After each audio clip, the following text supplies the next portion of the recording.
সামান্য একটু বোলিং সহায়ক উইকেট, প্রতিপক্ষের বোলাররা বেশ ভালো মুভমেন্ট পাচ্ছেন বা ব্যাটিংটা ধসায় দিতে পারতেছেন। বাংলাদেশ খুব দ্রুত শখানেক রানের আশেপাশে 5-6 উইকেট হারায় ফেলছে। এরপরে কি হয়? এরপরের দৃশ্য তো আমরা সেই 2001 সাল থেকে জানি যে আলটিমেট রেজাল্টটা এখান থেকে কী হয়। বাংলাদেশ যদি 100 রানের আশেপাশে 5-6 উইকেট হারায় ফেলে, তাহলে আমরা দেখি যে কোনো ক্রমে প্রাণান্ত করে বাংলাদেশ 170 করছে, 168 করছে। এই পুঁজি নিয়ে আমরা কি করি, প্রতিপক্ষের আত্মবিশ্বাসটা ফিরায় দিই। যে প্রতিপক্ষের হাতে আত্মবিশ্বাস ছিল না, তাদের ওই কোয়ালিটি ছিল না, আমরা নিজেদের ব্যর্থতা দিয়ে ওই জিনিসটা ফিরায় দিই। এই দৃশ্যটা গত 4-5 বছরে একটা ছেলে একটু বদলায় দিছে। গত 4-5 বছরে এরকম পরিস্থিতি আমাদের তৈরি হয়েই চলেছে।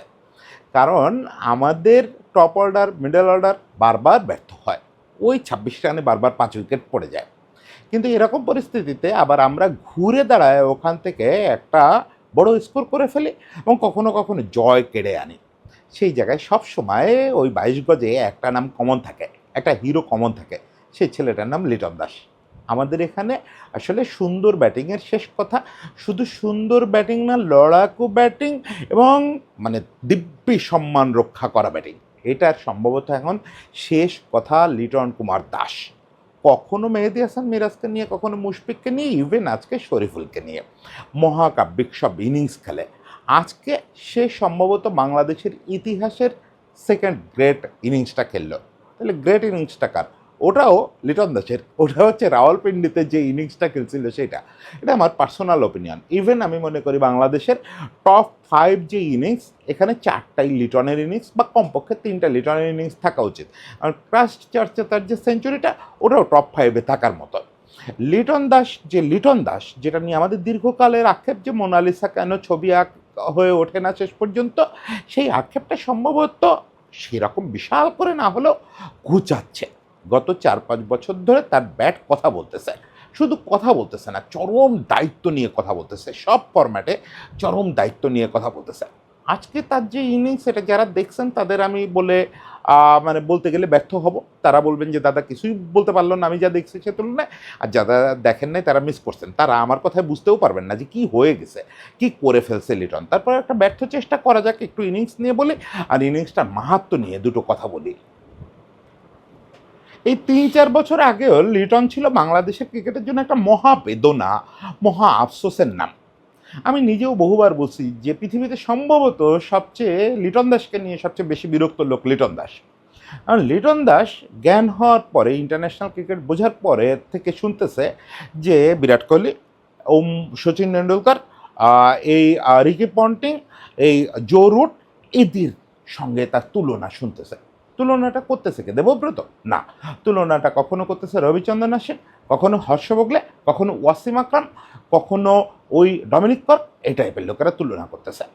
এই তুলনা শোনার পর একটা লোক ফিরে যখন দেখে তার টেস্ট অ্যাভারেজ 29, একটা লোক ফিরে যখন দেখে যে তার টেস্টে সেরকম বড় কোনো ইনিংস নাই, একটা লোক ফিরে যখন দেখে যে তার টোটাল রানও ওরকম কিছু না, বিরক্তি তৈরি হওয়ার কথা না?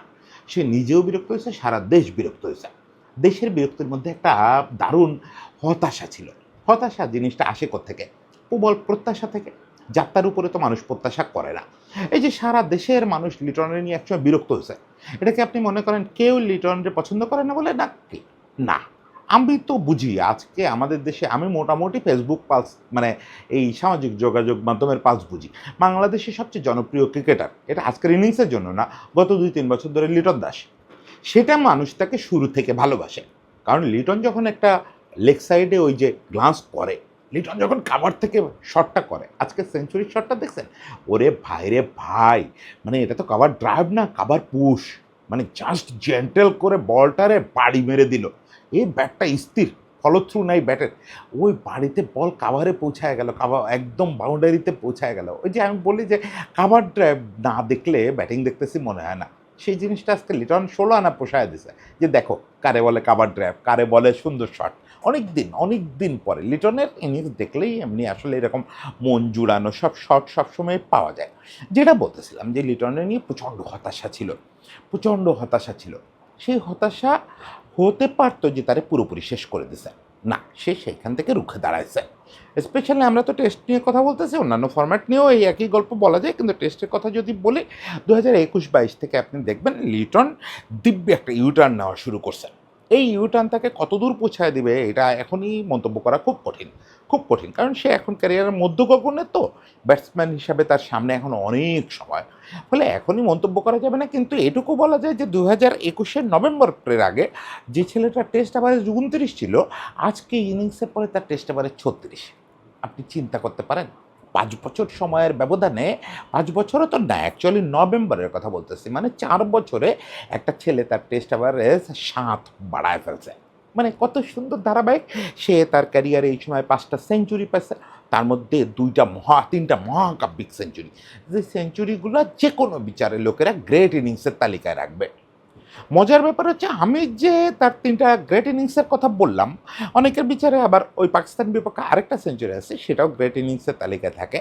কিন্তু এর মধ্যে শুধু প্যাস্টার্চের ইনিংসটাই সে 5 নম্বরে নেমে খেয়েছে একটু স্বস্তিতে, তাও স্বস্তি কই। কিন্তু বাকি দুইটাই তো আসলে দলের ধ্বংসস্তূপের মধ্যে দাঁড়ায়।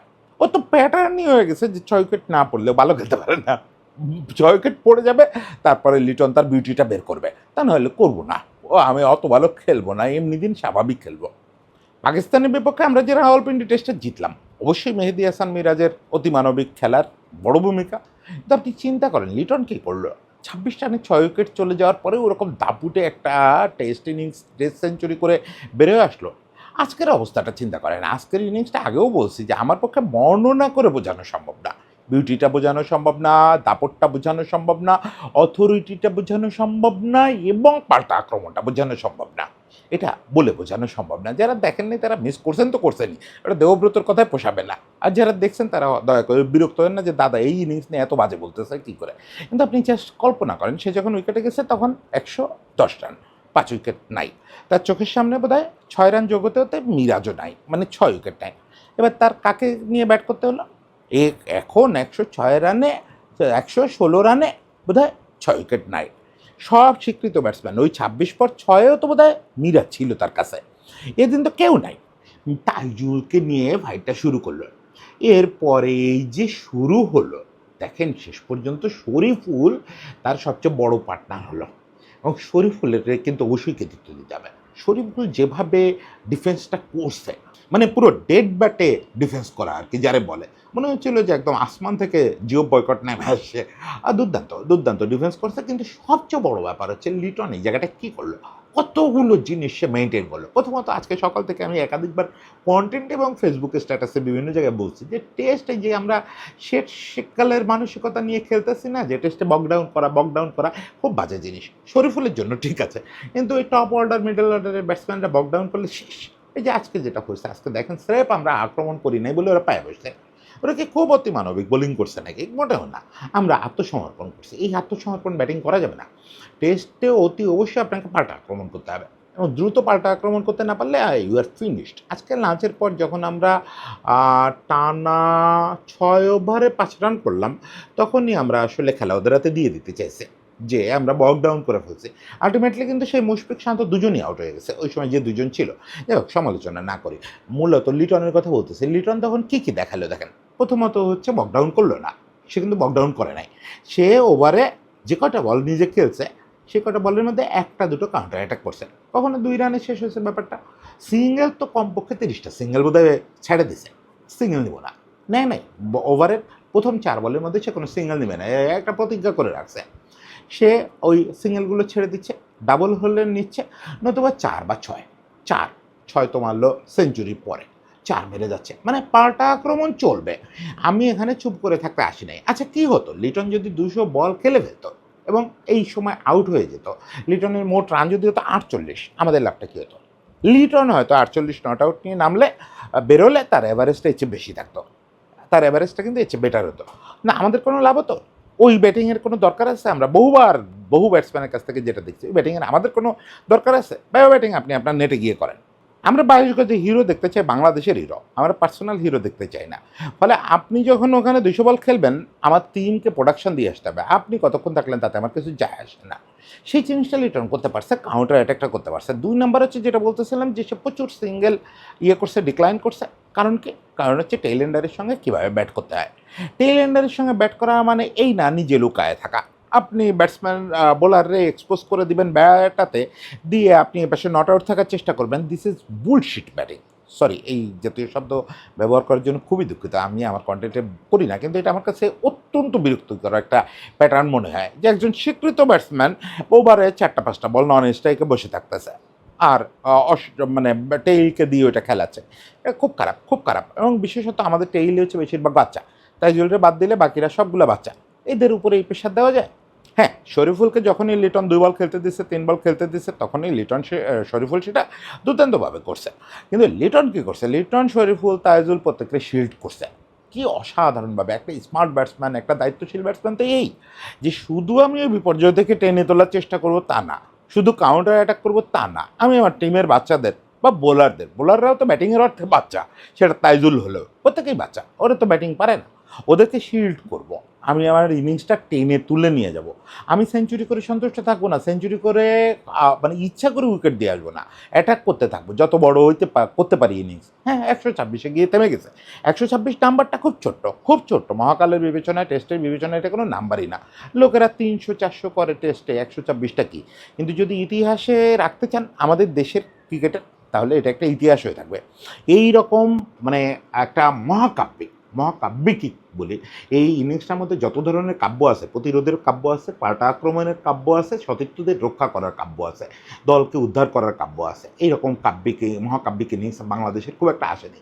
আর এর সঙ্গে প্রতিযোগিতা করার মতো যে কটা ইনিংস খুঁজে পাবেন সে কটাই লিটন দাসেরই। ফলে লিটন দাসকে এখন মহাকাব্য বলে মেনে নিতে খুব একটা আপত্তি থাকার কথা না। লিটনের জন্য শুভেচ্ছা। আশা করি বোলাররা এই পুঁজিটাকে কাজে লাগানোর চেষ্টা করবেন। একটা ফাইট হয়ে যাক না। সবাই ভালো থাকবেন।